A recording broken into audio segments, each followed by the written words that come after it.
उसने तुम्हारा हाथ नहीं पकड़ा, तुमने उसका हाथ पकड़ा है। इसलिए धर्म हमारा क्या करता है कि पत्नी की जो दिनचर्या है वो पति की सेवकाई है।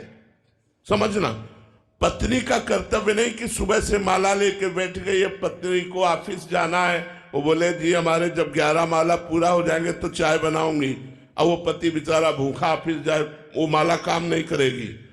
पत्नी का कर्तव्य है मन क्रम वचन एक ही धर्म एक व्रत नेमा, काय वचन मन पति पद प्रेमा।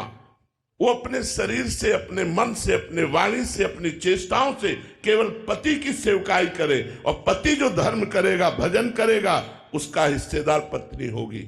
अगर पति मोक्ष पद के लिए कदम रख रहा है और पत्नी पति की सेवकाई में लगी हुई है, तो वो केवल पति की सेवा से मोक्ष को प्राप्त हो जाएगी। पति सेवा पत्नी का परम धर्म है। अत्रि मुनि की केवल सेवा करती थी अनसुईया जी, और अत्रि मुनि ध्यानस्थ रहते थे।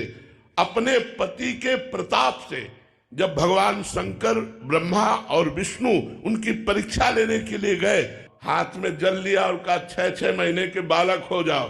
पति व्रत, पति सेवा, पति धर्म के प्रभाव से तीनों सृष्टि के विधायक, ब्रह्मा सृजन करने वाले, विष्णु पालन करने वाले और भगवान शंकर संहार करने वाले, तीनों को 6-6 महीना के बालक बना दिया। इतिहास साक्षी है, पति सेवा के बल से। इसलिए पत्नी को आधा पति का धर्म और भजन प्राप्त होता है। बात समझ में आई? हाँ, तो डरो मत यार, डरो ऐसा, ऐसे तो ब्याह नहीं करेगा कोई, फिर तो डरो मत ऐसा। विवेक जी दिल्ली से। राधे राधे महाराज जी। महाराज जी, 2 साल पहले जीवन बड़ी दुर्दशा में था, फिर आपका सानिध्य प्राप्त हुआ जिससे जीवन में बहुत बड़ा परिवर्तन आया है। गुरुदेव, इंद्रियां बहुत चलायमान हैं जिससे भगवत स्मरण में बाधा पैदा होती है, लेकिन उदासीनता के समय में भगवान का स्मरण आसानी से होता है। क्या उदासीनता की स्थिति पैदा कर सकते जिससे भगवान स्मरण में आसानी हो? उदासीनता की और स्थिति? देखो, उदासीनता एक बनावटी उदासीनता कि हमें से वो काम लायक नहीं है। अंदर से उदासीनता हो, कुछ अच्छा ना लगे। उदासीन अति रही गुसाई, तुलसीदास जी महाराज जी ने लिखा है, उदासीन अति रही गुसाई। उदासीन रहना चाहिए। उदासीन का मतलब होता न किसी से मित्रता, न किसी से शत्रुता, अंदर से उदासीन। उदासीनता तभी आती है जब हमारा भजन बढ़ता है। तो जैसे हमारा नाम चल रहा है, आप हमारे पास आ रहे, अब हमें डर लग रहा है कि हमसे बात करेंगे हमारा नाम छूटेगा, भजन छूटेगा, तो वो उदासीनता फिर स्थायी होती है।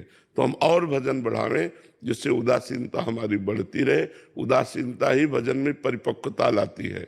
उदासीनता बहुत अच्छी वस्तु है परमार्थ के लिए, लेकिन सावधानी रखते हुए, क्योंकि गृहस्थ में हो, परिवार के जनों को ऐसा न प्रतीत होने लगे कि बाबा जी बनने जा रहा है, ऐसा भी न लगने चाहिए। उचित बात भी कर ले, उचित हंस भी ले, लेकिन अंदर से उदासीन रहे तो भजन में वृद्धि होती रहेगी। उदासीनता में कुछ अच्छा नहीं लगता, तो उदासीन अति रही गोसाई। अति उदासीनता तो ये भजन से ही आती है, बनावटी नहीं होती है जी। अभिषेक चौहान जी, बीकानेर। श्री हरिओम। राधे राधे महाराज जी। महाराज जी, गुरु प्रसाद से अपने साधन दिनचर्या को प्रमाद रहित बनाने के लिए भागवतिक बल का पूरा उपयोग करते हैं, सफल भी हो रहे हैं, परंतु अपने को सही चलता देखकर दूसरों में दोष बुद्धि एवं स्वयं ये गलत है। अहंकार, ये गलत है और ये आगे नहीं बढ़ने देगी। अध्यात्म में दूसरों को देख करके अपने में उन्नति का लक्षण देखना ये अहंकार है, और दूसरों में भगवत बुद्धि करके अपने में दोष देखना ये दैन्यता है। ये दुर्गुण है, इसको छोड़ो। ये दूसरों को प्रणाम करो कि दूसरे तो सब भगवत स्वरूप हैं, कमी हम में है जो हम भगवान को न देखकर दोष दर्शन करते हैं। और जहां किसी पर दोष दर्शन होने लगे तुरंत उसे भगवत भाव से प्रणाम करो, तो आप बच जाओगे। अगर ये दोष दर्शन की प्रवृत्ति बढ़ती गई तो ये जितना दोष आप देखेंगे वो आप में आ जाएंगे पक्का। इसलिए परदोष दर्शन, परदोष कथन, परदोष श्रवण, ये 3 बातें बहुत खतरनाक है। दूसरे के दोषों को देखना, दूसरे के दोषों का वर्णन करना, दूसरे के दोषों को सुनना, ये तीनों हमारे लिए बाधक है। जब किसी की निंदा होने लगे तो हम सुने नहीं, किसी की निंदा हम करें नहीं, किसी में कमी हम देखें नहीं, तब तो हम अच्छे परमार्थ के पथिक बन सकते हैं। यदि हम ऐसा करेंगे तो फिर हमारा परमार्थ डगमगा जाएगा। इसलिए ठीक से चलें। सपना कुकरेजा जी। राधे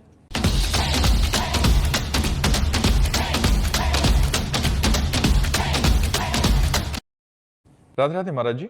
महाराज जी, क्या नाम जप और ईश्वर की तरफ जाते हुए सांसारिक सुख की कामना रखना गलत है? गलत क्या है? जैसे हम हंसना चाहें और गाल फुलाना चाहें तो क्या हो सकता है क्या? तो हंसेंगे तो गाल नहीं फूलेंगे और गाल फूलेंगे तो हंसेंगे नहीं। एक संग नहीं होए भुआलू, हंसब ठठावब फुलवब गालू। उस स्वामी तुलसीदास जी ने कहा है, एक साथ जैसे गाल फुलाना और हंसना नहीं हो सकता, ऐसे ही एक साथ विषय भोगों की चाह रखना और भगवत भजन करना, ये एक साथ नहीं हो सकता। विषय भोगों की चाह अगर है तो भजन बनेगा ही नहीं, और भजन है तो विषय भोगों से वैराग्य अवश्य होगा। हाँ, प्राथमिक दशा में ऐसा हो सकता है कि हमारा भजन भी चल रहा है और विषयों की चाह भी चल रही, लेकिन उन्नति के लिए हमको विषय चाह का त्याग करना पड़ेगा, तभी हमारा भजन ठीक से चल पाएगा। तो हम विषयों की तरफ घृणा बुद्धि करें, ऐसी भगवान से प्रार्थना हो कि विषयों की तरफ घृणा बुद्धि हो और भगवान की तरफ महत्व बुद्धि हो, तब हमारा भजन बढ़े। अगर विषय भोगों की लालसा तो बहुत हृदय मलिन कर देता है। विषय भोगों की लालसा हृदय को मलिन करता है, और मलिन हृदय में भजन की रुचि नहीं रहती। तो हमें अगर भजन में रुचि बढ़ानी है तो विषय भोगों से हटना पड़ेगा, और विषय भोगों से हटना बड़ा कठिन है, क्योंकि बहुत जन्मों से उसी में हम लगे रहे तो वो सुखद लगता है। अच्छा, भजन में कोई सुख अभी मिल नहीं रहा, तो इसलिए हमारा मन ज्यादातर विषय भोगों की तरफ ही जाता है। तो थोड़ा एक कष्ट की यात्रा है कि विषय भोगों की तरफ जाते हुए मन को विषय ना भोगने देना और डट कर भजन करना, तो फिर वो आगे क्रॉस कर जाएगा। भूमिकाएं होती है ना, फिर वो आगे क्रॉस कर जाएगा। और अगर भोगों में लगा रहा तो चाहे 50 वर्ष भजन करे, तो 50 वर्ष भोग और भजन तो क्रॉस ही नहीं कर पा रहा, उसी कक्षा में फेल होकर के पड़ा हुआ है, तो फिर उसे लगता है कि आप कोई लाभ नहीं मिला। इसलिए हमें विषय त्याग कर भजन में लगना चाहिए। प्रदीप जी दिल्ली से।